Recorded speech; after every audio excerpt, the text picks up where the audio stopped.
Sejam bem-vindos à segunda temporada do Pode Entender. Eu sou Esther e na produção, direção e arte é o Dé.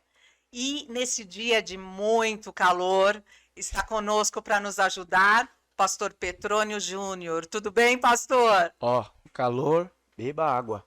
Isso, gente, não esqueça de beber água. E também o nosso pastor Lindbergh com a gente hoje. Boa tarde. Eu comentei isso com a questão do calor com o diácono Valdir. Eu disse a ele que era psicológico. Ele sonha com o psicológico muito abalado, meu filho. Mas está um clima muito quente nessa cidade. E que tão quente seja a palavra de Deus em nossos corações. Amém. Amém. Nesse episódio 5, nós falaremos sobre mais 2 mandamentos. A nossa série chama Uma Regra para Viver. E vocês têm ampliado a nossa visão sobre os 10 mandamentos. Nesse último domingo, os 2 mandamentos foram: não adultere e não furte. Pela manhã, o senhor pastor Lindbergh falou sobre 2 princípios do não adulterar, que é mexer na forma original e não ter fidelidade em vários sentidos, em vários âmbitos das nossas vidas. À noite foi o não furte. E vimos que furtar vai além das coisas que nós vemos, dos objetos, das coisas físicas, né? E o senhor colocou que furtar é fugir da justiça divina. Bastante profundo isso, hein? Inclusive, fez uma conexão entre Jó e o século 21. Mas nós vamos por partes aí, né? Vamos iniciar nossa conversa pelo não adultério. E temos um vídeo para ver. Vamos ver antes de começar nosso bate-papo? Vamos. Bora. Eu achei muito sensata porque faz com que a gente volte-se para Deus, né, que é o princípio de tudo, né? Jesus veio com essa intenção de nos religar a Deus. E o fato da gente ter esse tipo de oportunidade, dessa forma apresentada hoje no culto pela manhã, falando de adultério, da forma de manter-se o original. Seria mais ou menos uma forma de Deus trabalhar no nosso coração para que mantenhamos, né, nos vivos, para que podemos e assim possamos demonstrar esse amor para o próximo. Ou seja, Deus nos amou, nós somos pecadores, né? Em Cristo Jesus nós somos novas criaturas, glória a Deus por isso, né? E a gente poder olhar para as pessoas dessa forma, uma maneira de Deus ter trabalhado no nosso coração e da gente ter essa paciência, esse respeito, essa nova forma de abordagem de um Deus que nos tratou primeiro e fazer com que a gente tenha essa mesma paciência, essa mesma benignidade, essa mesma bondade e a misericórdia que Deus tem conosco. Então, o manter original seria isso, voltar-se para Deus e nos reconectar com Ele, né, por meio de Cristo Jesus, e olhar o próximo como uma criatura de Deus, né? Do mesmo jeito que Deus nos ama, a gente olhar para Ele com o mesmo amor que Cristo nos ama. Então, traz uma amplitude aí para a gente sobre essa questão do original. Vamos lá, quem é que vai começar aí? Ele deu um tapinha aqui, ó, é o toque, né? Posso ir então?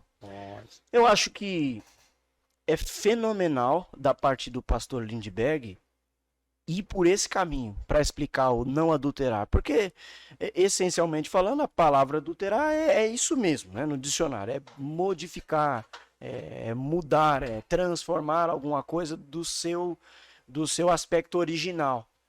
E aí, eu me lembro quando Jesus, lá no Sermão do Monte, está fazendo aquela aplicação dos mandamentos, e esse mandamento especificamente é um dos quais Jesus, na sua aula ali, ele pergunta, né?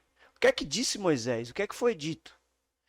Ah, o adultério, assim, assim, assado. O pessoal respondeu, Jesus deu, porém vos digo. E só de pensar, né? Só de cobiçar, só de olhar, você já está a caminho desse delito, né? E aí, de que forma que isso conversa com a proposta do sermão? simplesmente da seguinte forma: o adultério é mais do que a gente pensa que é o cônjuge trair um ao outro. É que, na verdade, se a gente está cogitando a possibilidade de trair um ao outro, a gente já rompeu com Deus, né? A gente já traiu o noivo de verdade, que é Deus, porque a Bíblia trata a nossa relação com Deus dessa forma, né? Ele diz que nós somos a sua esposa amada.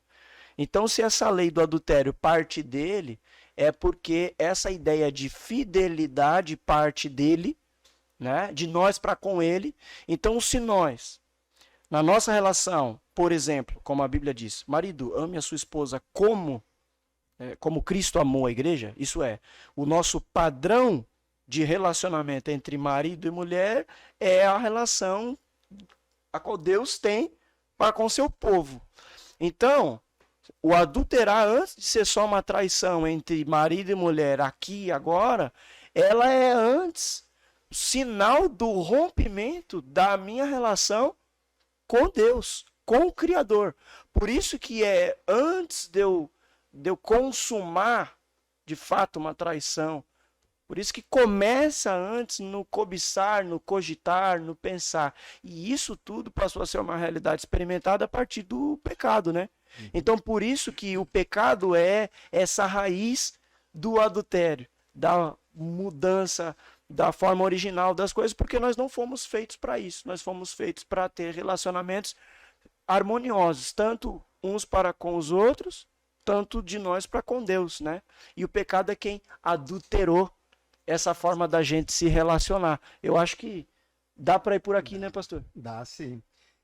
Eu quero primeiro fazer um preâmbulo, dizer que o Pode Entender deixa a gente compromissado pra caramba. Depois do sermão, eu fico pensando assim: o que será que entenderam?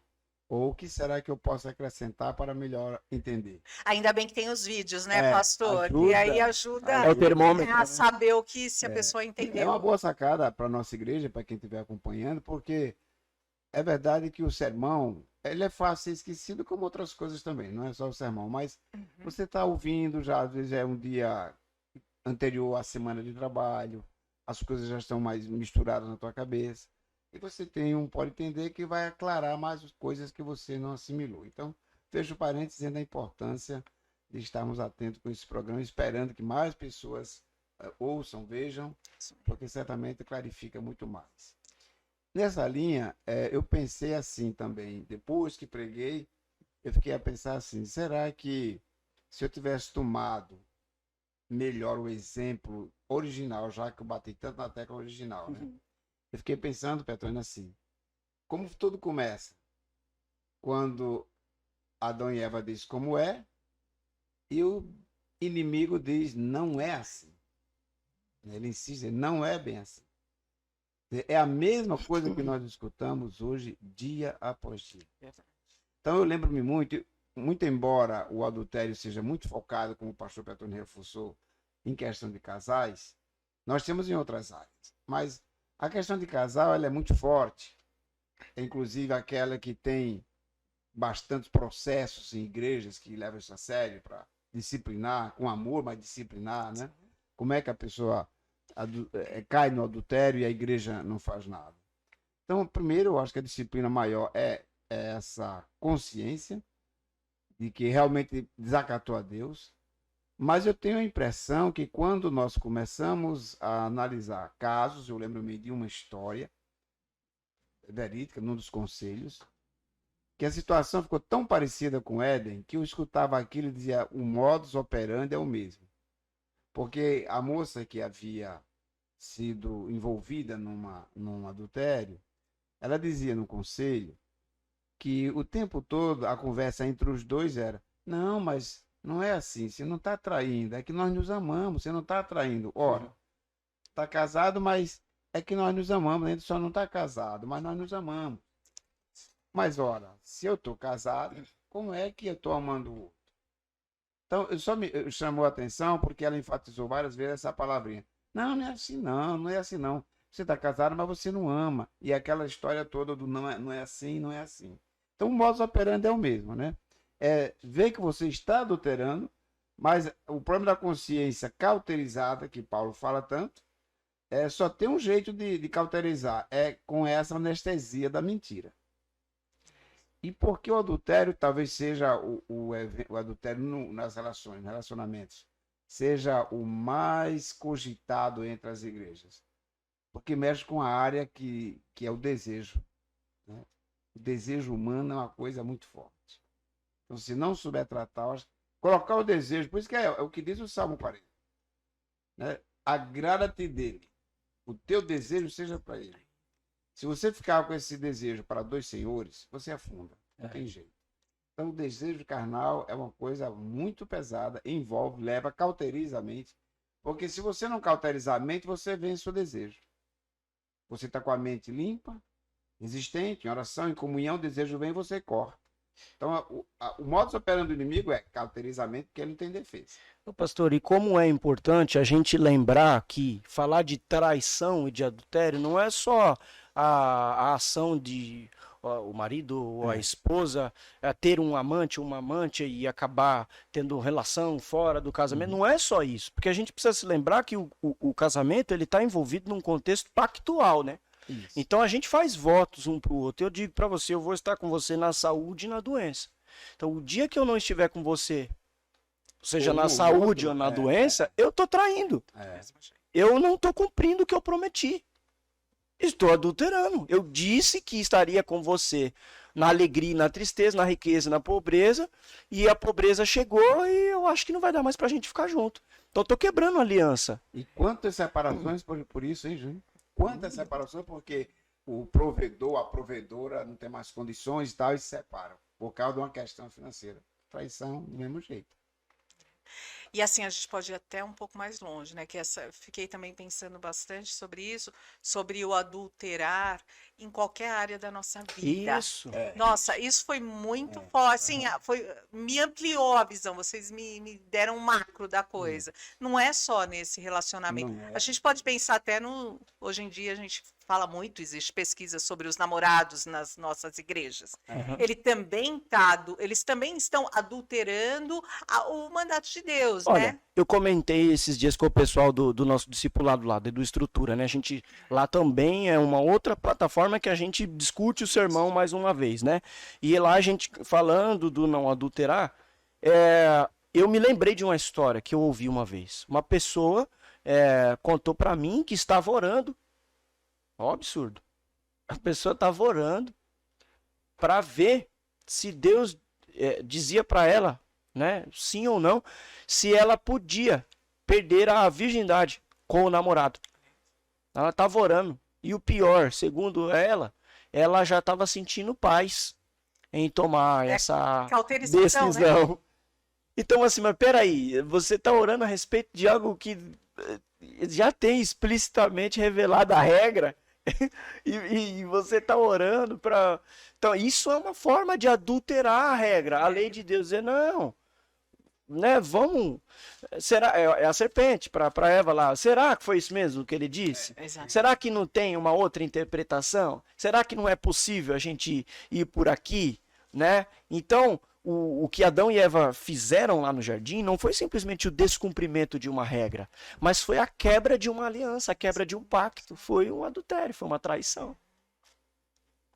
E eu estava lembrando, nós também vimos na EBD, na Sala dos Jovens, há 2 domingos, falando sobre o 1 Pedro, né? Falando sobre cingir as vossas mentes. Aqui na NVT fala, portanto, prepare a sua mente para a ação e exercite o autocontrole, né? Então é a razão, né? É a melhor maneira de testemunhar. Eu acredito que se você demonstrar situações, os gregos diziam que as situações que provam os humanos é nas situações in extremis, nas situações extremadas. Ora, você tem um desejo, pode ser de ter uma relação sexual, pode ser de roubar, pode ser de matar, pode ser de brigar com alguém. Todos esses desejos que não encontram ou já está regulamentado que não está certo, você não tem o que fazer a não ser se controlar e não atender o seu desejo. Se há um sacrifício que se pede, aliás, é esse o sacrifício que está em Levítico, que a gente está abordando aqui. Exatamente, quarta-feira. Nós já falamos de terça-feira, que tem uma estrutura, nós já falamos da EBD, que é de domingo às 10 horas, e agora os cultos de quarta-feira, que é o culto de estudos. O sacrifício mais forte é obedecer, porque obedecer é ir contra aos meus desejos, porque eles são desejos de um corpo que peca continuamente. A única, eu acho que a saída mesmo é essa que Jesus Cristo explicou. Se você só em pensar já pecou, já adulterou, o que você tem que fazer? Nem pensar nessas coisas. Como é que eu faço isso? Ora, é uma vida de comunhão. Foco, né? Aí, Nós também aí eu falamos acrescento disso. a essa pergunta, né? Se alguém me perguntar assim, então o que é que eu tenho que fazer? Nos argumentos de Jesus, ele diz assim: negue-se a si mesmo e me segue. Esse é o sacrifício. Paulo, isso é sacrificial demais. Você negar a sua vontade, né? E Paulo vai dizer assim, Colossenses 3, gosto muito. Tendo em vista que vocês morreram com Cristo, então a vida de vocês está oculta em Cristo. Então, pensem nas coisas do alto, busquem as coisas do alto. Então a solução nas situações extremas, como o pastor Lindbergh estava falando, é esse exercício difícil de você parar e ponderar, você fazer as contas antes de tomar qualquer decisão. Porque se você for no calor da emoção, se você for pelo instinto, pecador, pela paixão, pela carne, como a própria Bíblia às vezes diz, a gente faz loucura. A gente vai matar, a gente vai adulterar, a gente vai roubar, a gente, enfim. O crente é um humano como todos os outros. Sim. A distinção está nesse novo nascer que lhe permite dizer, pai, me ajuda. Eu acho tão bonita aquela... Jesus Cristo disse, você pode. Aí ele disse, então ajuda a minha fé. Eu achei aquela passagem é muito bonita. Né? Ele tem uma sinceridade com Jesus. Jesus Cristo, você pode. Ele disse, então ajuda a minha fé. Ou seja, eu não dou conta. Na minha falta de fé, né? Né? Então a nossa sinceridade com Deus é que vai abrir nossas portas. É interessante isso, né? Porque o apóstolo Paulo, ele coloca lá como fruto do Espírito o domínio próprio, né? Isso. E eu me lembro muito, e me pego pensando direto, quando Paulo diz assim, olha, eu tenho um problema. Ele não diz qual que é, né? Ele diz, eu tenho um espinho na carne, é como se fosse um mensageiro de Satanás que me apurrinha a vida. Eu me esmurro, eu não queria ser assim, já pedi para Deus tirar, mas ele me disse, Paulo, não vou tirar, porque a minha graça te basta. Então, você vai ter que se contentar com a minha graça. Quer dizer, a graça vai nos dar força e condições da gente suportar certas agonias, certos desejos que nós não gostaríamos de ter, né? Certas demandas que surgirão para nós por causa do pecado. A graça dá conta disso, sabe, na nossa vida. Em resumo, a graça dá conta. Então você não tem como dizer que não. Eu acho muito transparente a linguagem de Paulo, o ensino dele. Quando ele diz assim, o que eu não quero fazer eu faço, o que eu quero eu não faço. Ele está dizendo, eu também fico nesses momentos de angústia aí. Não sou um super-homem, né? Eu não sou super-homem. E aí, quando eu vejo que eu não dou conta, então tira isso de mim, que eu não dou conta. Eu disse, não é assim não. Você vai administrar pela graça. Minha graça. É muito bonito.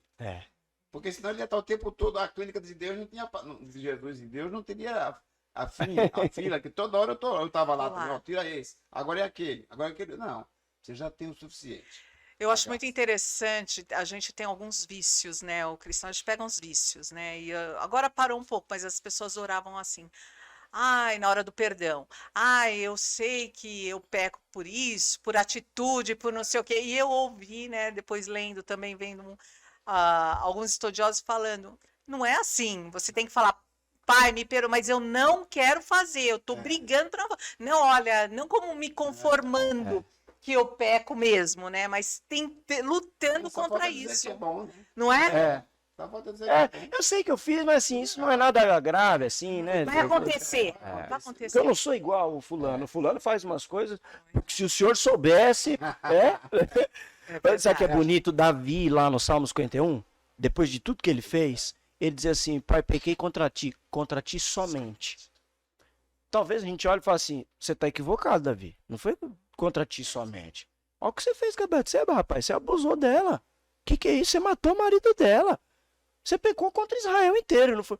Mas Davi, ele tem uma visão teocêntrica da situação dele. Ele está falando, não, no final das contas, o pior mal que eu fiz foi diante dos olhos de Deus. Eu pequei contra ti, Deus. Contra ti somente.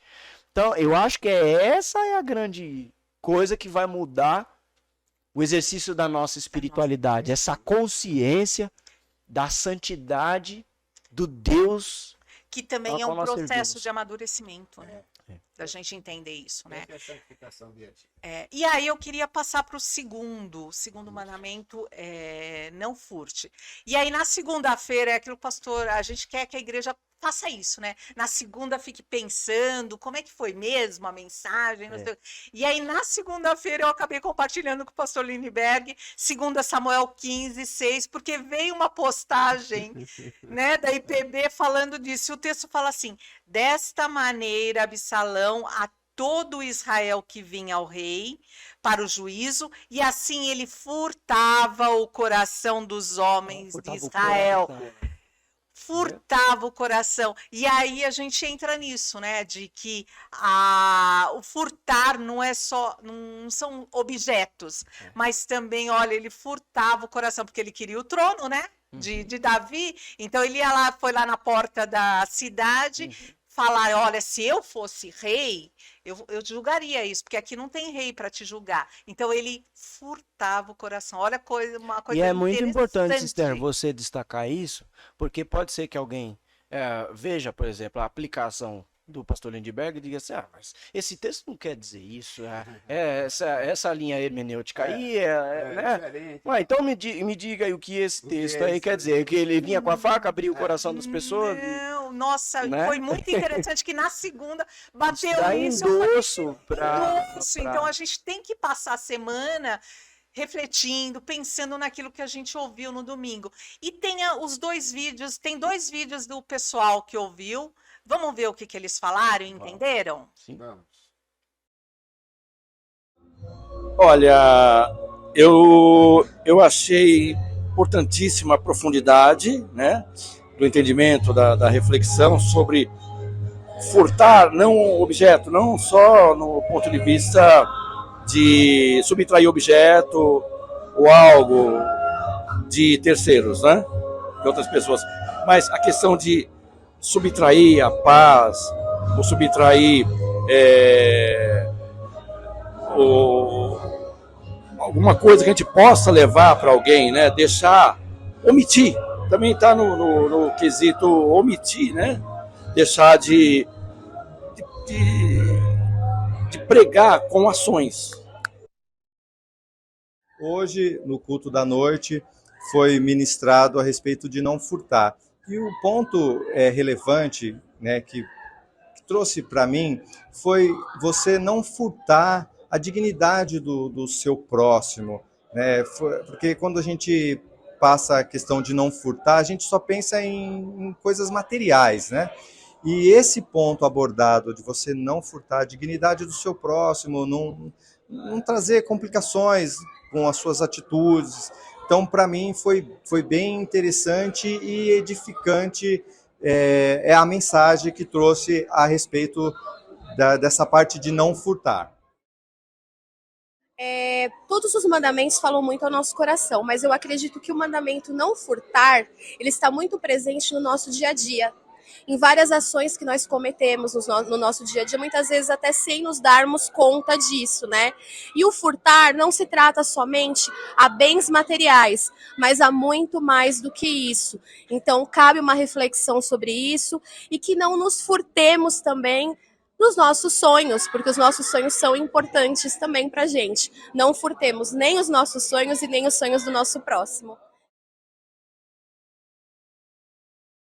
Então, na verdade, foram 3 vídeos que nós conseguimos, né, com o pessoal.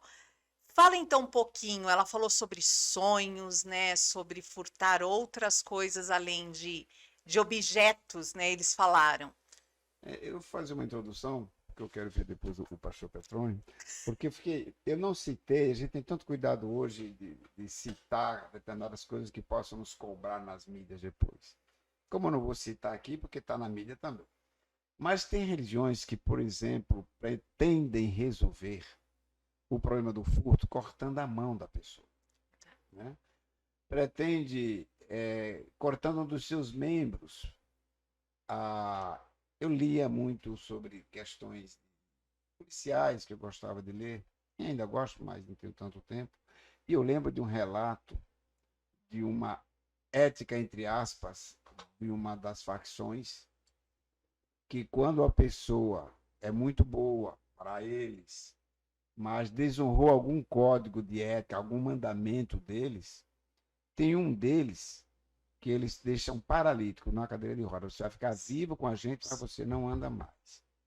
Então e isso eles dizem que é para resolver a desobediência, ou seja, o não cumprimento do mandamento. Nesse caso de não furtar, que é um mandamento, eu lembro-me que eu comentei isso na mensagem, tem hora que você fica pensando, mas isso é tão pouco para ser um mandamento, porque a lei daria conta, roubou, pagou, prendeu e tal, mas aí a leitura é essa, como o pastor Petroni estava dizendo. A hermenêutica é mais profunda, eu gosto muito de Paul Ricoeur, que eles exigem a hermenêutica profunda.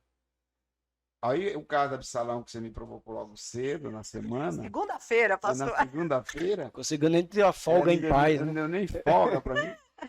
E aí você observa como isso vai ficando cada vez mais latente do que o mandamento tem um princípio maior, que é preservar a vida da criatura. E furtar, nesse sentido, prejudica a vida das criaturas. Furtar a dignidade, furtar os sonhos, como a Débora falou. Às vezes a gente não observa isso, né?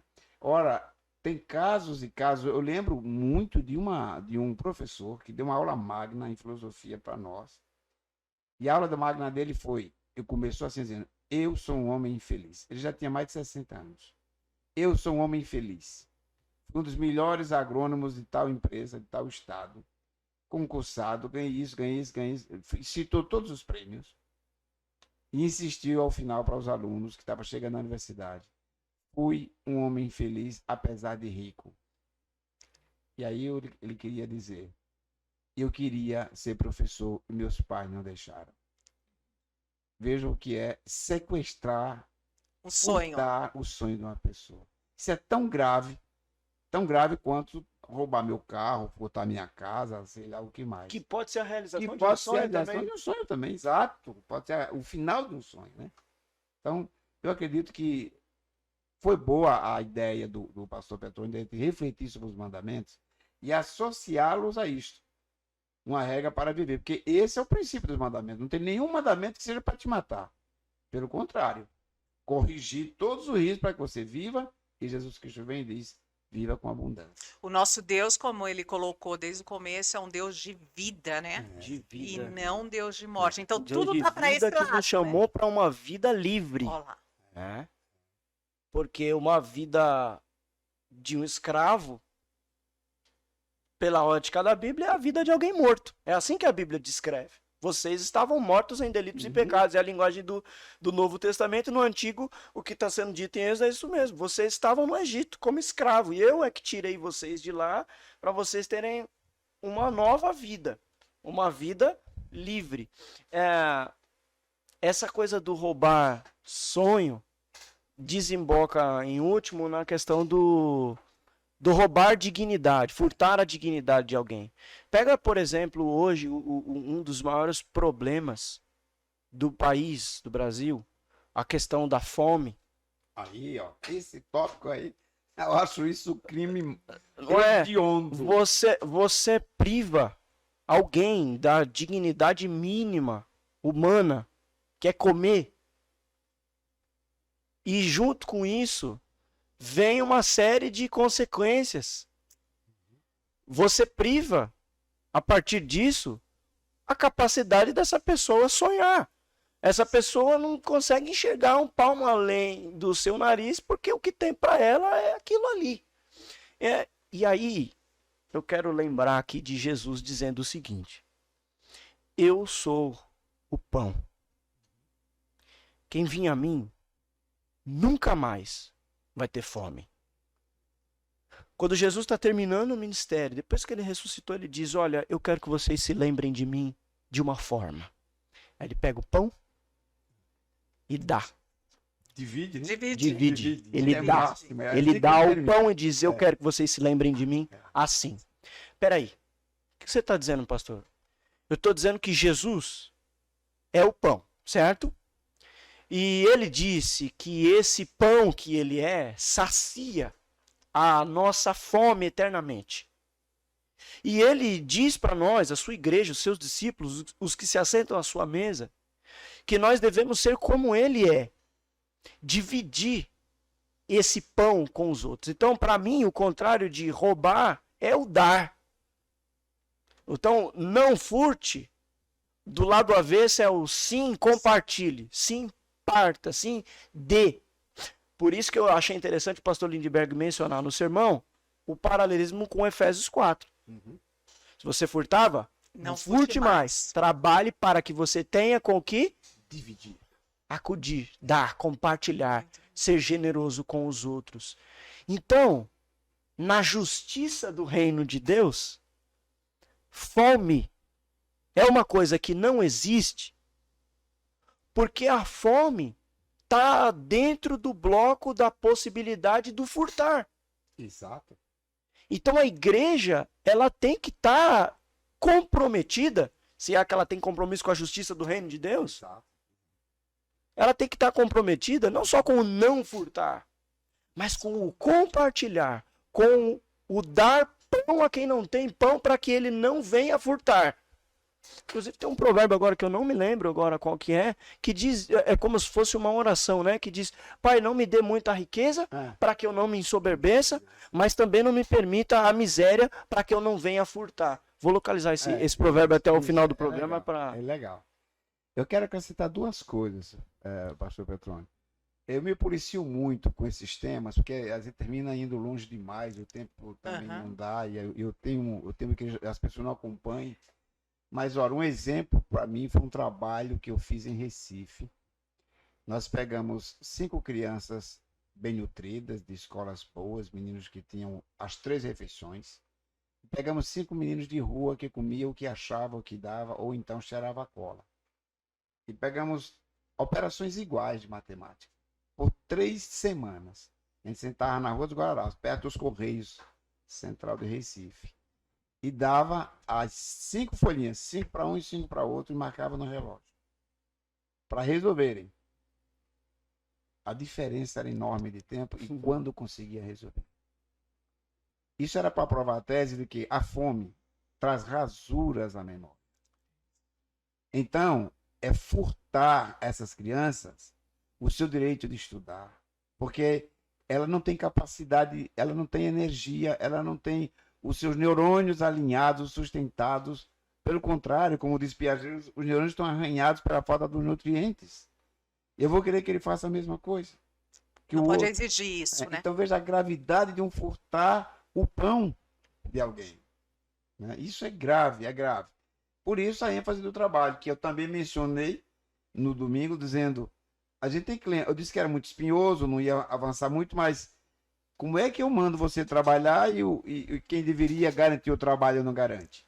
O Estado não garante o trabalho. Eu me lembro do embate enorme que eu tive com a liderança da nossa igreja há alguns anos atrás, porque num papo informal ele foi comentar, e logo comigo, que ele tinha demitido 200 pessoas da empresa dele porque tinha afetado o orçamento dele. Aí eu questionei um pouco o orçamento, disse, não, é porque mexeu com as minhas entradas, com as minhas receitas. Então eu diminuo as pessoas e eu garanto as receitas.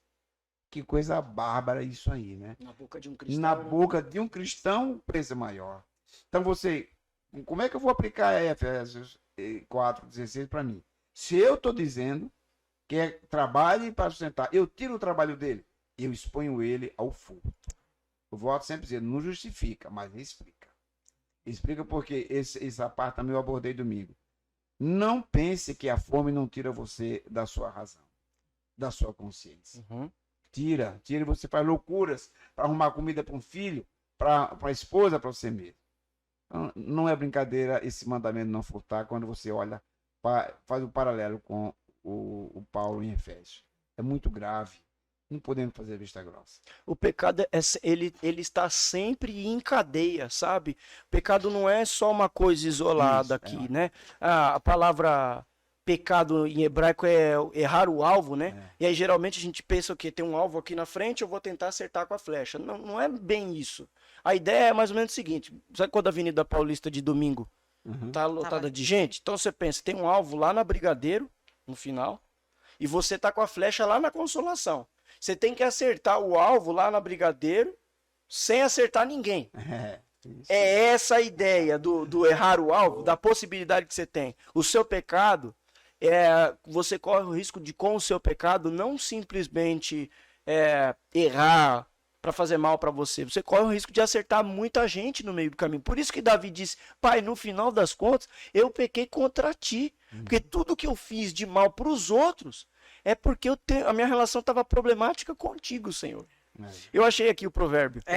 Diz aí. Provérbio 30. E olha que legal, porque os 2 mandamentos que a gente citou aqui, esse provérbio, ele se enquadra. Ele dá conta, Provérbios 30, a partir do verso 5, diz assim: toda a palavra de Deus é pura. Olha a questão do adultério aqui, ó. Toda a palavra de Deus é pura. Ela é escudo para os que nele confiam. Nada acrescentes ou adultério, né? Às suas palavras, para que não te repreenda e seja achado mentiroso. Ó, fechamos aqui o mandamento não adulterar. Agora, olha o que a gente está comentando agora. 2 coisas te peço. Não me negues antes que eu morra. Afasta de mim a falsidade e a mentira. Não me des nem a pobreza, nem a riqueza. Dá-me o pão, que eu mencionei aqui, que me for necessário, para não suceder que, estando eu farto, te negue e diga, quem é o Senhor? Ou que, empobrecido, venha a furtar e profane o nome de Deus. Nossa, que Olha essa texto Você lembra que eu incrível. comentei o empobrecido? É isso aí. Nesse sentido. Muito Pois bom. tá, muito. Então a gente tem que ficar a gente tem muita responsabilidade, né, de não furtar, como diz ali a Débora, os sonhos do outro também, né? O tempo do outro, né? Tempo do outro. tempo O pastor do outro. acho que até falou a paciência. Paciência. Quer dizer, N coisas, né, que a gente tem que estar O que pensando. o Ivo mencionou, né? A dignidade. A Às dignidade. vezes a gente não pensa 2 vezes e agora com essa velocidade das redes sociais você fere a dignidade das pessoas e não volta atrás, tá nem aí para se arrepender, para pedir perdão e nada. Vai pra frente. Então nós somos uma sociedade muito magoada, muito machucada. E aí, eu queria que o senhor falasse um pouco, pastor Lindbergh, sobre essa conexão que o senhor fez entre Jó e o nosso século XXI, porque aí a bola o senhor passa para o pastor Petrônio para ele dar o parecer dele também. Beleza. Eu não cheguei a concluir, eu comecei porque eu Sim. gosto muito de concluir do 38 em diante de Jó, né? Mas eu estou meditando calmamente nele. Já escrevi 3, devagarzinho vou escrevendo. Lindo, é. Porque eu tô voltando o tempo todo querendo entender por que a mulher dele disse aquilo. Eu parei ali. Eu quero defendê-la, entendeu? Eu tô querendo defendê-la. E eu Dá tô razão pra ela. Dá razão para ela, que mulher é só emoção. isso. Então dá razão para ela. Eu não quero acusar. Eu acho que ela tem a sua dose de razão. Aí é o que diz o povo que se coloca no lugar dela. Faz o contrário. Deixa ela no Jó e você era o marido dela. Então, realmente, o que eu quero pensar essa conexão com Jó é que Jó o texto é interessante. A gente não consegue entender direito o lugar de Jó, o lugar na história, né? Geograficamente alguém diz é de Uz, tal, para saber que é um cidadão, identifica ele lá, mas ele fica, para alguns ele está entre as linhagens de Abraão. É interessante como ficam entendendo, porque nas histórias seculares aparece esse cidadão. Então, ele, de fato, não dá para dizer que ele é uma história parabólica inventada. Não, ele é mencionado, eu não lembro se em Êxodo, no Pentateuco várias ele é outras mencionado, passagens Jó. citado. Isso. Flávio José. Então, você vê que ele tem um contexto de muita citação. E ele não é do mundo helênico, ele é lá de trás, lá do Isso. fundão da história, o começo da No história. começo. Então, eu gosto muito de José por causa dessa relação, né? Ele é uma pessoa viva. Eu gosto de dizer isso. Ele não é, para muita gente, você vai dizer, Abraão é o pai da fé porque todo mundo admirava, ele teve aquele ato heróico. Mas e Jó? O que é curioso é que Jó estava fora das fronteiras de Israel. É outra coisa que me intrigava no começo. Mas ele não está no arsenal, ele está num contexto histórico, mas fora de Israel, da fronteira de Israel. Sim. E geralmente os que estavam fora das fronteiras não eram reconhecidos. E Jó foi reconhecido por isso. Então, eu trago o Jó para cá porque nós vivemos num mundo de muita gente sem fronteiras. Muita gente, muito imigrante. E Jó é um desses. Imaginemos encontrar Jós entre nós, imigrantes, e eu me permito citar o querido Omana. A minha convivência com o Omana foi uma coisa muito edificadora. O Omana era, eu diria, um Jó. Os diálogos que eu tive com ele, na beira do leito. Ô, pastor, fala um pouquinho quem foi ele, como é que ele Isso, chegou legal. aqui, porque quem não sabe da história, né? Ele vai é um saber. imigrante, isso era a ponto é essa. É uma história belíssima, está escrita na Folha de São Paulo. Ele era um homem que, veja as aproximações, por isso que eu estou citando ele. Ele quase foi morto porque defendia as mulheres no seu país, né? E eu fiquei pensando o que a Humana diria da mulher de Jó. Veja os exercícios que a gente faz, pastor. Tem hora que você fica navegando, né? O que ele diria? Eu nunca conversei com ele sobre alguns textos do Velho Testamento. A gente sempre abordava mais o Novo. Ele era um novo convertido, um homem muito bem formado na Universidade Francesa, sabia ensinar muito bem, era um bom professor, um homem de um coração maravilhoso. E seus filhos estão conosco, sua esposa, são aqueles que estão vivenciando a fé a partir do exemplo dele. Ele, no leito do hospital, antes de falecer, ele disse para o Kevin, não deixa a igreja.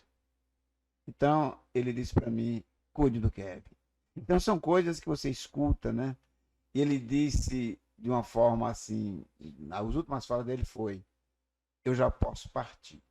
Interessante a consciência dele, né? Já encontrei Jesus e deixei minha família com ele. É uma consciência, né? Então, esse diálogo de Humana, não sei se um dia eu vou ter tempo e condições de escrever. Porque foram coisas que o Kevin chorava muito, estava ao lado, não estava em condições mesmo de acompanhar. Kevin é o filho mais velho mais dele. velho, perdão. Isso. Estou esquecendo. Não tem Acho que problema. De eu tava- traduzir, né? de traduzir. Obrigado pela tradução.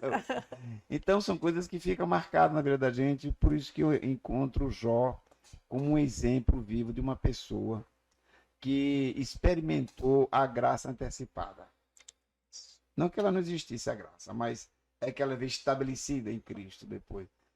E a seriedade dele, são os dois pontos que eu marquei, é a mulher dele e a questão dele renunciar o dia porque nasci. Né? Que aí eu associei com essa, quase que o pastor Petrônio dizia um pouco do que eu estava falando. Ele associou a Davi. Se você aprofunda e aperta Davi, Davi ia se arrepender de ter nascido. Porque a vergonha dele era tão grande contra Deus, que, mas o que eu fiz, né? Eu só recebi bondade, só recebi benesse, só fui protegido e olha o que eu fiz com ele. Porque o exército ia perdoar ele, o que ele fez com o comandante dele. Porque ele era autoridade. Pois é, o rei, né? O rei, não, tá perdoado. Tá Tanto bom. que é uma das petições dele, né? Ele não fala assim, Deus, não tira de mim o rei, não tira. Não, o que ele pede para Deus é, não tira de mim o teu espírito. É uma coisa olha linda. isso. Olha Então, por isso que eu aproximo ele. O que a gente precisa para enfrentar essa sociedade é essa sinceridade, porque o que me chama a atenção também termina os 3 diálogos, ao longo do texto com os diálogos, e Deus diz assim, ô Jó, você não entendeu a falta de conhecimento dessas pessoas? Eles queriam te ajudar, não queriam fazer mal a você. Mas o problema é a falta de conhecimento. Nem você entendeu, Jó. Né? Nem você entendeu a aprovação. Porque se você tivesse assimilado logo, você teria sofrido menos. Né? Eles também não entenderam por quê. O limite dele é o meu limite, é o nosso limite. Quantas vezes a gente não escuta isso? Olha, o pastor tão bom morreu com câncer. O pastor tão bom perdeu o emprego. Todo mundo sabe fazer uma teologia aplicada rapidamente, do cotidiano, né, do trivial, que vai nos favorecer. Agora, quando chega no final da história, mostra o quanto Deus faz conosco o que fez com Jó. De outra forma, não precisa ser tão aguda. Né? Ali foi uma pedagogia muito forte para aprender esse contato. Mas a aplicação eu diria sempre, nós precisamos aprender com Jó, que nós podemos ter amigos como ele teve, que vai querer dizer para você que você quer o errado. E o erro, volto de novo ao argumento aqui do pastor Petrônio. O erro é aquele que Paulo vai dizer, a tua consciência te acusa? Para você tem que ter muita sinceridade com Deus para dizer acusa, Senhor. Porque a nossa tendência é dizer, não acusa não, então come, bebe, fornica, faz o que quiser. A minha consciência não acusa. Ah, meu amigo, como não acusa? Então você não é novo nascido. Não é verdade? Você não tem o Espírito Santo Estraga que te todo. faz lembrar, Exato. que te convence do que é o pecado. Perfeito. E aí, por pastor? O senhor concorda? Concordo, e eu acho interessante que enquanto o pastor ia falando, eu ia aqui Fazendo as desenhando. conexões. Ia desenhando aqui, né? Tanto o nosso assunto aqui, como uma forma da gente entregar essa conversa de uma forma, né? Assim, o pessoal assistindo no sofá e falar, uau, né? E aí eu fiquei pensando assim, o final de Jó, né? Quando ele diz, bem sei, né? Que nenhum dos seus planos pode ser frustrado. Quando ele diz assim, antes eu conhecia só de ouvir falar, mas agora, depois de tudo que aconteceu, não foi depois da EBD, entendeu? Não foi depois da classe de catecúmenos, não foi depois do seminário. Agora, depois de tudo isso que aconteceu, eu te conheço de verdade. Isso nos mostra que o final de tudo, de todas as nossas experiências religiosas, de toda a nossa de toda a nossa conclusão a partir do texto bíblico, tem que ser chegar diante de Deus e conhecê-lo de verdade. Jesus disse para os fariseus o seguinte: vocês julgam pelas escrituras que conhecem a salvação, mas vocês não querem vir até mim. Quer dizer, não adianta nada você ir para o texto e você não terminar conhecendo Jesus. Buscar a forma original, talvez. Então assim, o Jó entendeu que o final da vida, a primeira pergunta do catecismo, qual a finalidade do ser humano? É viver em relacionamento com Deus. Porque, Gênesis 1, nós fomos feitos para estar em relacionamento harmonioso com Deus. E o pecado adulterou essa nossa relação com Deus e com o próximo. E por causa disso, nós não agora mais temos essa relação harmoniosa com Deus.